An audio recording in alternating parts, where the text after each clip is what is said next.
System install करते हुए जैसा कि हम इन्वर्टर, बैटरीज और सोलर पैनल्स का ध्यान रखते हैं कि वो अच्छी क्वालिटी के हों। इस तरह जब सोलर पैनल की इंस्टॉलेशन का टाइम आता है तो लोग बहुत ज़्यादा अपनी कॉस्ट को सेव करने के लिए आम एंगल्स का इस्तेमाल करते हैं, जिसकी वजह से उनकी कॉस्ट तो सेव हो जाती है, लेकिन उनका वो लाखों रुपया जो वो अपनी छत के ऊपर इंस्टॉल कर रहे होते हैं वो रिस्क पे होता है। जैसा कि आपको पता है ये सोलर पैनल छत पे इंस्टॉल किए जाते हैं, लिहाजा इनके ऊपर तमाम मौसमी असरात असरअंदाज होते हैं।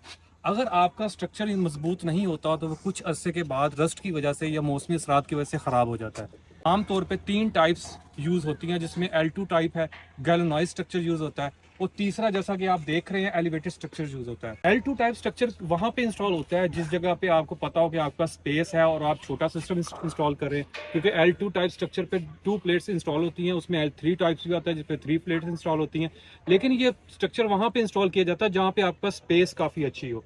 लेकिन अगर आपके पास स्पेस अच्छी ना हो तो वहाँ पे एलिवेटेड स्ट्रक्चर लगाया जाता है, क्योंकि एलिवेटेड स्ट्रक्चर पे आप बहुत ज़्यादा प्लेट्स इंस्टॉल कर सकते हैं और ये स्ट्रक्चर इंतहाई मजबूत होता है। एलिवेटेड स्ट्रक्चर लगाते हुए इस बात का ज़रूर ध्यान रखें कि आप अगर 5 किलोवाट का सिस्टम इंस्टॉल कर रहे हैं तो उसके अंदर 1 से 2 प्लेट खाली रखें, और अगर आप 10 किलोवाट का सिस्टम इंस्टॉल कर रहे हैं तो उसके अंदर 2 से 3 प्लेट्स खाली रखें, क्योंकि ये स्ट्रक्चर्स टॉप पे इंस्टॉल किए जाते हैं, इनके ऊपर हवा का प्रेशर होता है, तो वो खाली प्लेट हवा के प्रेशर को कम करने के लिए काफ़ी हद तक काम आती है। इसी के अंदर एलिवेटेड स्ट्रक्चर के अंदर गैल्वेनाइज्ड स्ट्रक्चर भी इंस्टॉल होते हैं, लेकिन वो स्ट्रक्चर्स बहुत ज़्यादा कॉस्टली होते हैं, इसलिए वो रिकमेंड नहीं किए जाते। ये एलिवेटेड स्ट्रक्चर जिसमें यू चैनल का इस्तेमाल किया जाता है, इसके अंदर गॉर्डर्स का इस्तेमाल किया जाता है, ये स्ट्रक्चर इंतहाई ज़बरदस्त है। इनको आपके रूफ के फ्लोर के अंदर बहुत अच्छे से नस्ब कर दिया जाता है। ये स्ट्रक्चर बहुत ही मजबूती के साथ लगाए जाते हैं, जो कि बहुत सारी मौसमी असरात को बर्दाश्त करने की सलाहियत रखते हैं। इस सेटअप पे मौजूद हूँ, आइए मैं आपको सेटअप का विजिट करवाता हूँ। जैसा कि आप देख सकते हैं इसके अंदर यू शेप चैनल यूज़ हो रहे हैं और इसके अंदर हाई क्वालिटी गार्डर्स का इस्तेमाल किया जा रहा है। इस स्ट्रक्चर के अंदर इन्होंने मोमटी के फ्लोर के अंदर आप देखें रॉवल बोर्ड के साथ इसको फिक्स किया है। इसके बाद इसको कंक्रीट के साथ ये लोग फिल कर देंगे ताकि ये अपनी जगह से बिल्कुल ना हिल सके। और आप देख सकते हैं स्ट्रक्चर की मजबूती के लिए 2 तरफा सपोर्ट भी दी गई है। सोलर पैनल स्ट्रक्चर 180 के एंगल्स पे लगाए जाते हैं, क्योंकि आपको पता है कि ये इस स्ट्रक्चर को लगाते हुए आपको सूरज के तुलू और ग़रूब का ज़रूर ध्यान रखना पड़ता है। इस सिस्टम की बात करें तो इस सिस्टम में तुलुए आफ्ताब इधर से है और ग़रूब आफ्ताब इधर से है, और ये सिस्टम 180 के एंगल पे लगाया गया है। अगर एंगल आपका ठीक नहीं होगा तो आपके सिस्टम की एफिशिएंसी मुतासर हो सकती है। सिस्टम के ऊपर 12 प्लेट्स इंस्टॉल होंगी, जैसा कि आप देख रहे हैं पीछे लोग काम कर रहे हैं, इसको पेंट कर रहे हैं।